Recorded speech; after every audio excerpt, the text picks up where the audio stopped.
Hello po, kamusta po kayo? Ako po si Fen sa aming Bakuran Vlogs.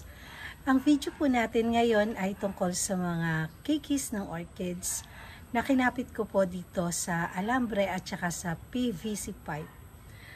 Pero bago po tayo magsimula, sa mga bago pa lang po dito sa aking YouTube channel, paki-like, comment, and subscribe po. At huwag niyo pong kakalimutan na i-click ang notification bell para po ma-notify po kayo kapag meron po tayong bagong upload. Ito na nga po yung topic natin ngayon, yung mga kikis ng aking Dendrobium orchids na kinapit ko sa alambre at saka dun sa PVC pipe.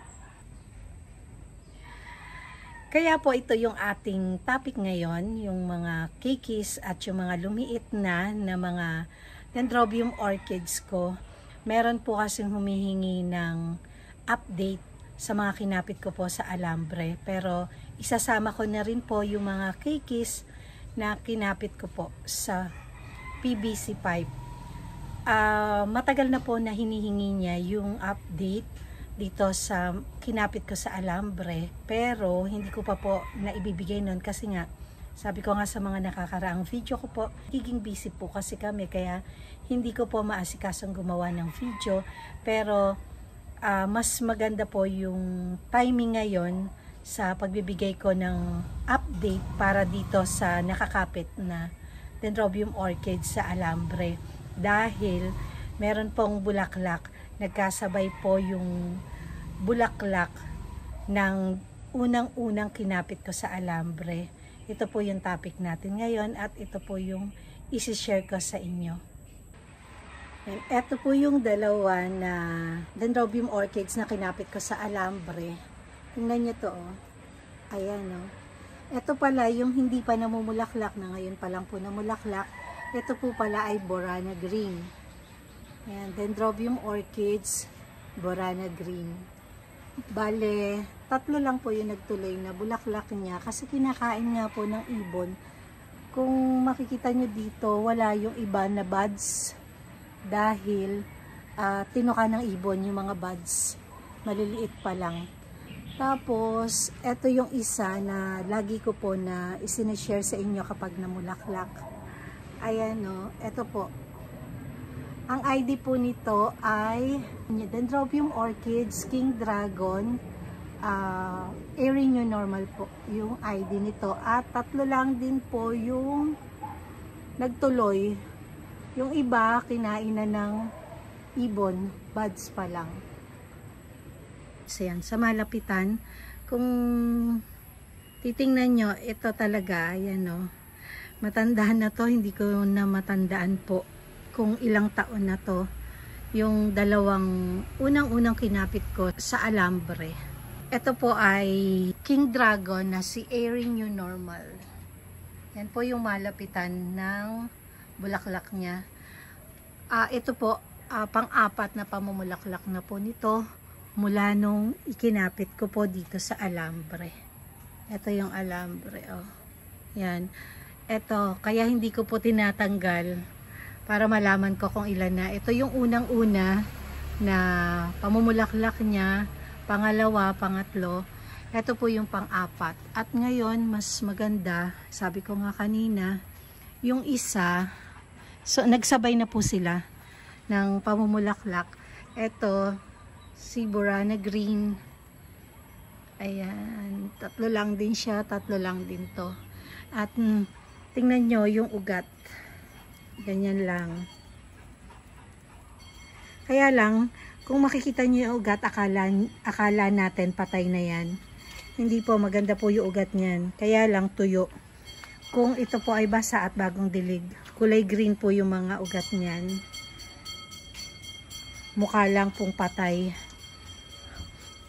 Tapos, ito yung unang-una na kinapit ko sa PVC pipe. Ayan, o, tingnan nyo. Kapit na kapit yung ugat dito. Ayan, at marami na rin kikis. Parang 3 lang na cane nung ikinapit ko dyan. Ngayon, tingnan nyo, malago na. At ito po yung pangalawa na ginawa ko na mga kikis na freebies lang po ni Golden Bloom.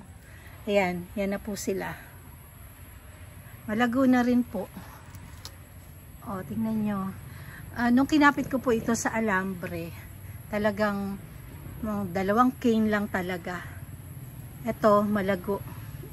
Kasi, yung iba po, kapag maliliit pa, kamukha nito, dalawa pa lang yung bagong keikis niya, o shoot.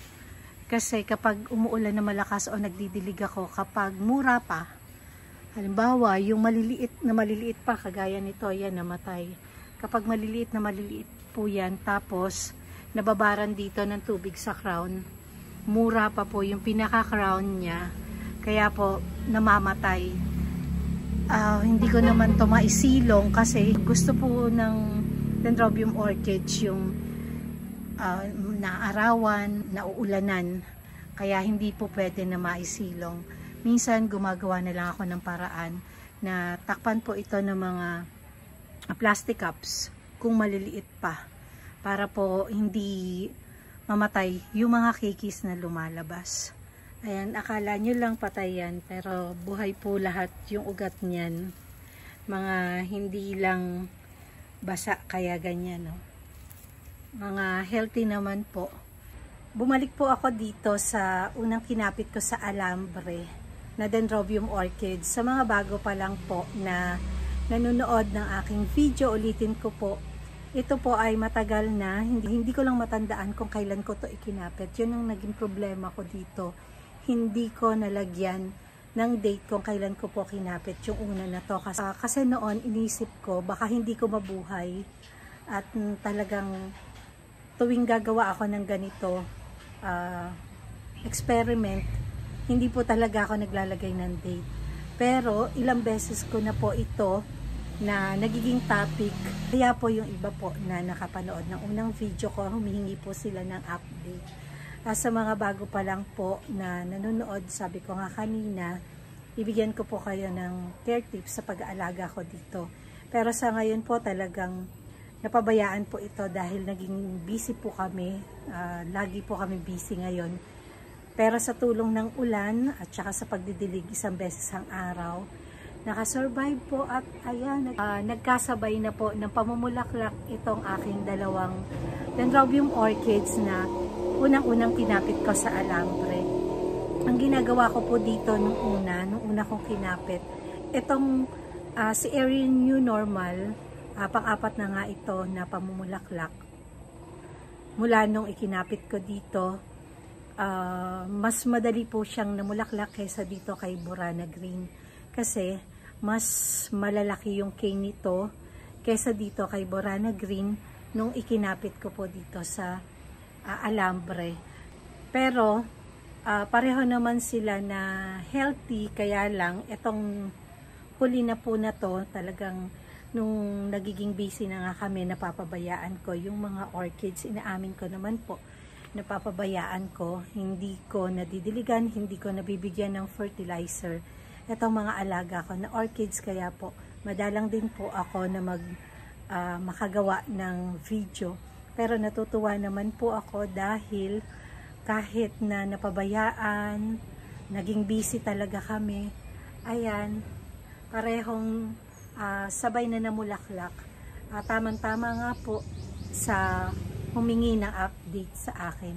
Sa pag-aalaga po na ginagawa ko dito, nung una po na hindi ko pa ito napapabayaan, umaga tsaka hapon ang dilig.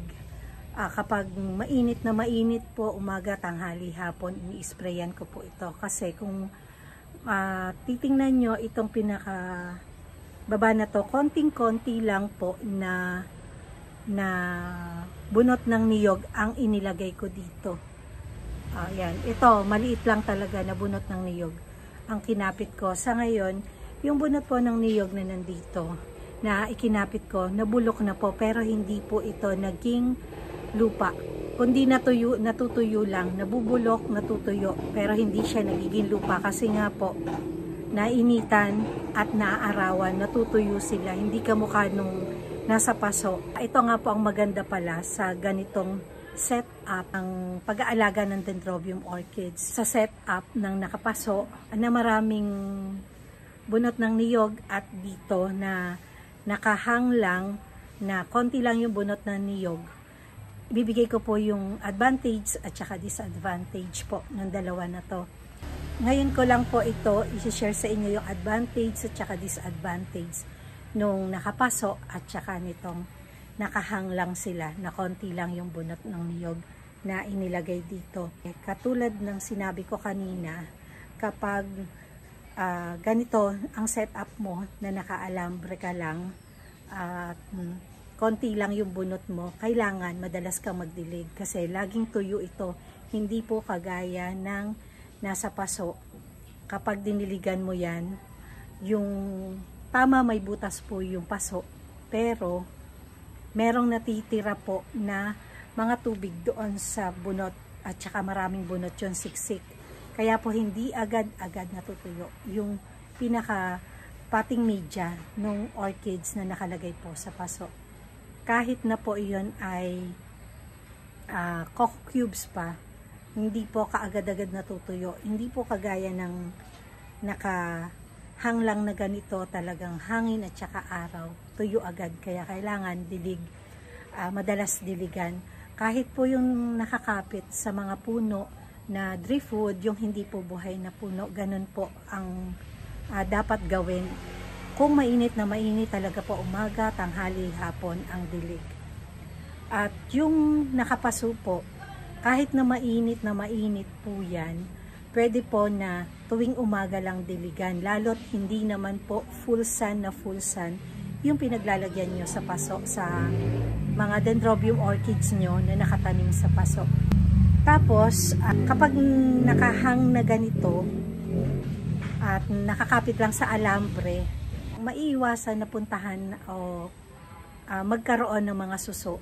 Ang lagi lang po na nagiging problema ko dito, yung suso na malalaki na napakabilis po kumain ng mga keikis na bago pa lang sumusulpot at saka ng mga ugat po ng mga dendrobium orchids, ng cattleya, lahat po ng orchids dito.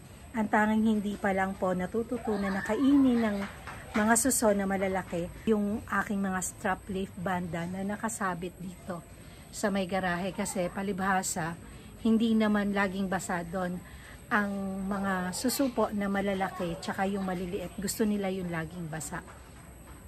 At ang pagkakaiba po ng nakahang na nakakapit lang dito sa alambre at saka dun sa nakapaso, kapag nakapaso, madalas po ako na makakita sa nakapaso ng mga suso na maliliit.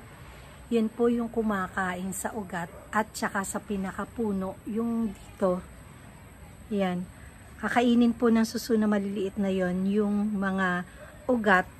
Nandun po yun, hindi nyo makikita kaagad-agad hanggang hindi po nyo tinatanggalan ng mga bunot ng niyog sa loob ng paso at hindi nyo po ina-uproot yung mga dendrobium orchids na yon.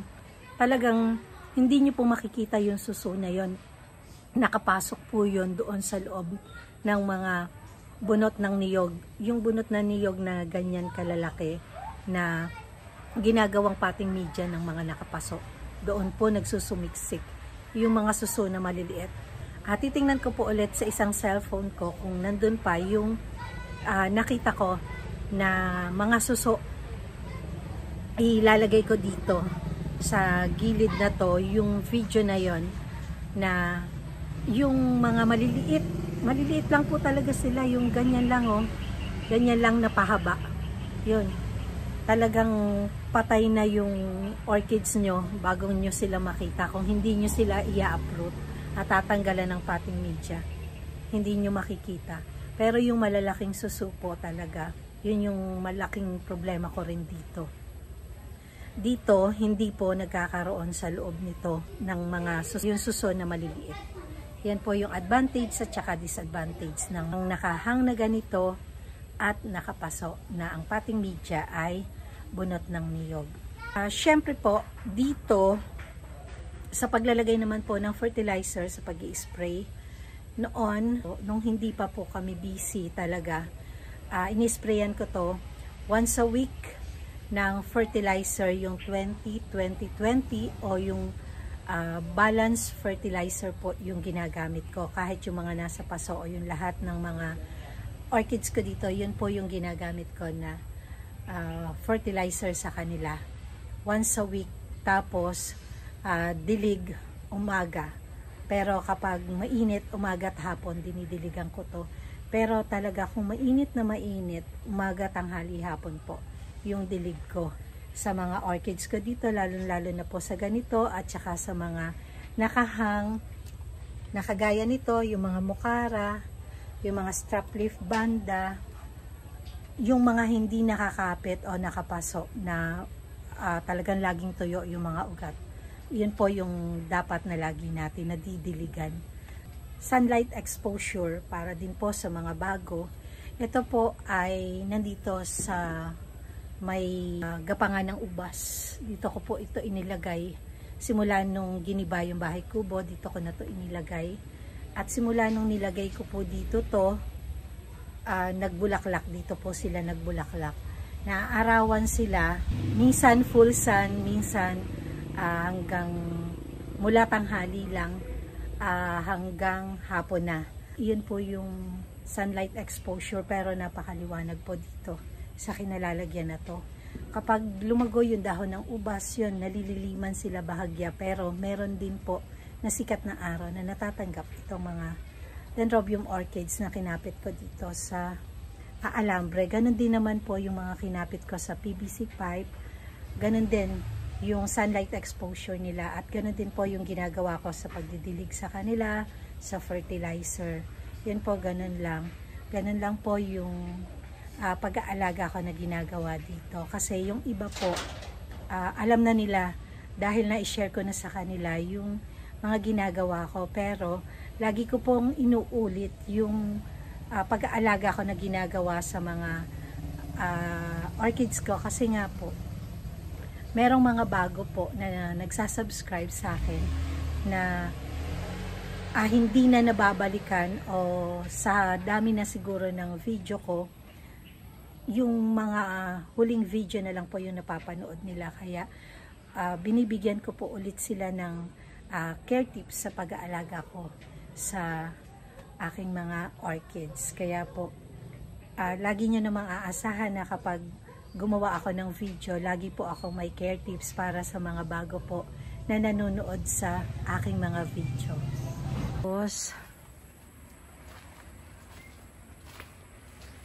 Ayan, dito naman tayo sa mga PVC pipe pa na kinapit ko. Ayan na, ang gaganda na. Ito na po. Ayan, maikling video lang po to dahil konting update lang po sa humihingi. Ayan, at kung makikita nyo yung mga ugat nito, tingnan nyo. Ayan, kumapit na dito sa pinagsabitan ko. Ayan, no, mga healthy. Tapos eto pa, yan. Tapos eto yung mga bago. Yan, meron pa ako dito na puro cane lang. Yan lang po yung i-update ko sa inyo. Meron pa ako dun eh. Kaya lang talagang nagre-recover pa. Lagi nyo pong aasahan na kapag gumagawa po ako ng mga video ngayon, lagi pong inuulit ko po yung mga care tips sa aking mga orchids, para po doon sa mga bagong manonood o bagong nagsasubscribe po sa akin. Tapusin ko na po itong aking video, at maraming salamat po sa walang sawa niyong panonood at walang sawa niyong pagsuporta sa aking mga video. Sa mga subscribers, sa mga friend ko sa YouTube, sa mga napadaan lang pero pinanonood po ng buo ang aking mga video at hindi po nag-skip ng ads, maraming salamat po sa walang sawa niyong panonood. Keep safe everyone. God bless.